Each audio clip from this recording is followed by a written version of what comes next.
Hi everyone, welcome to our second TU How2. That's Trek's unique How2 in case no one knows what TU is. And today we're covering air intakes. So I'm going to explain a little bit about the history of the air intakes and how they benefit you as far as mileage and fuel economy and all that good stuff. So I'm going to read a little history about air intakes. The aftermarket company K&N Engineering first offered air intakes in the late 1980s. Those intakes consisted of rotational molded plastic intake tubes and a conical cotton gauze air filter.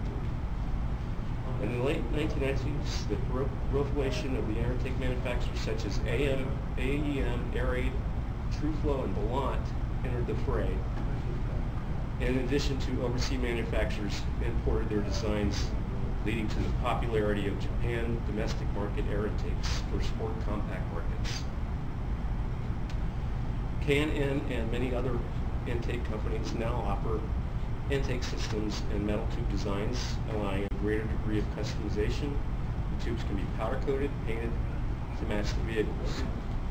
In the beginning, air intakes usually started out consisted of just a round air filter such as this. I know that's a very small picture, so You're going to help. Can you see that? All that was a air filter that went on top of a standard carburetor with a wet intake. And for those who do not know what a wet intake is, the wet intake is the intake manifold that sits on top of the engine, and it's through the carburetor is an air-fuel mixture that goes into the intake manifold. Today's intakes are a lot different. They're dry intakes and they're fuel injected. They work a lot differently, and I'll cover that here in just a moment. So what they did in the old days, they put these air filters on there, or they used a ram air box that went on top of the carburetor, like that, and it forced more air into the carburetor through the wet intake manifold into the engine, which you got a better, cleaner air flow and fuel air mixture into the engine, which boosts the horsepower and efficiency. This is what a wet intake looks like right here. Carburetor set right on top of that, and then the filter element set right on top, and the air fuel mixture went into the top of the intake manifold into the engine. Nowadays, they're a lot more sophisticated, and they use a dry intake manifold, which normally looks like that. That's one for an LS1 engine, like in a Corvette. So there's a fuel rail right here. The front of the intake, where the air comes through, goes right here. Then it mixes with the fuel injection mixture below the intake manifold. So it's dry air going in, and the fuel is mixed with the air below the intake manifold, unlike the old wet intakes. They're a lot more efficient, you can do a lot more with them, and there are a lot more types of air intakes available for these types of engines. Just about everything now are they're fuel injected with dry intakes like this. Some examples of intakes are one like this.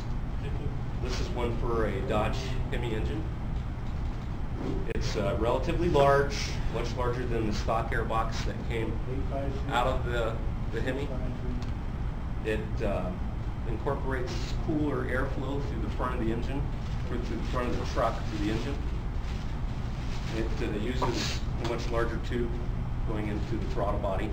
I don't have the tube here running what it would look like running into the front of the intake manifold. Some examples of what the stock intake manifolds look like are ones like these. This beast is off of a Ford F-150, a 2007 model. This is the part that hooks up to the throttle body. Right here, the air filter is enclosed in here. This is the intake tube, which pulls air from usually through the fender. It's very restrictive. You're looking at this large, big beast right here that has baffles on it. These air baffles are designed to baffle the airflow as it comes in, and it's mainly just designed to quiet the airflow down. So it makes it quieter, but it also restricts the airflow. So what they do on most intakes, I'm going to set this on the floor, I'll drop it. On most intakes, they change it to a shorter, more direct airflow tube like this, which allows the air to flow more efficiently through the throttle body. It's a lot more efficient, boosts horsepower. It's also a little louder, so the disadvantage of that is you're going to hear the intake more. When you're giving it gas and going heavy on the throttle, you're going to hear that airflow through this tube more so than you are through this thing. So there are some sacrifices in that fact that you probably will hear it a little bit more. Now on some trucks with a well-insulated hood and it's well-insulated in the cab area, you may not hear it. But that's why the manufacturers do that. That's why the manufacturers make these like that. Everybody asks why they do that. Why do they design air intakes like that? They just design it so it's quieter. It's not very efficient though. So that's a basic assumption of what intakes do and how they work. Anybody have any questions so far?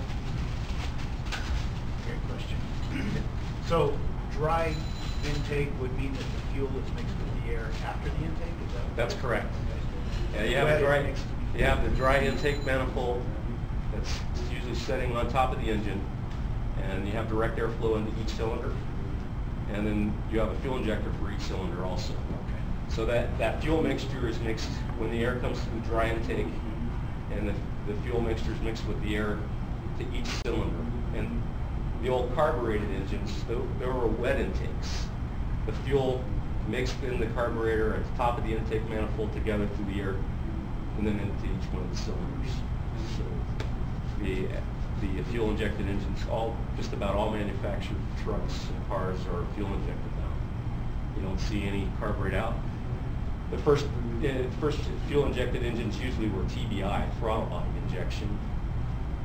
And what they did was, it was basically a carburetor had two injectors on top of the wet intake and mixed the fuel air mixture that way, and then it went to direct fuel injection, or EFI, electric fuel injection, and that mixed after the intake. Hopefully that helps explain that. So all of them hooked to the throttle body now, usually with an intake tube like these. This part right here is the air coming in. This part connects to the throttle body, and then the intake manifold. A lot of people have questions about dry filters versus wet filters on these intakes. A lot of manufacturers now make dry filters, and you can clean them just like a wet filter, but you don't have to re-oil them. In my opinion, there's actually some disadvantages with a dry filter versus a wet filter, and the reason for that is oil in a wet filter, such as this, where you see the pink, was traditionally, most manufacturers make that color, and that's the color of the dye in the oil. Some manufacturers make them, some manufacturers make them green or yellow or blue. Most manufacturers are red or pink. Dry filters, in my opinion, don't suspend the small elements or dust or dirt coming through the filter as much as a wet filter or oil filter does. So they're actually cleaner. You can take, for example, which if I thought about it, I could do it with some graphite, which is very, very fine. Sprinkle it on a dry filter, just a little test. Put a piece of paper underneath it, sprinkle it on a dry filter. I can guarantee you through that dry filter you'll see some of that graphite fall onto the paper. You do that to an oil filter, none of it will come through. But just still allow the air to pass through. Very still efficient. flows as easy as the dry?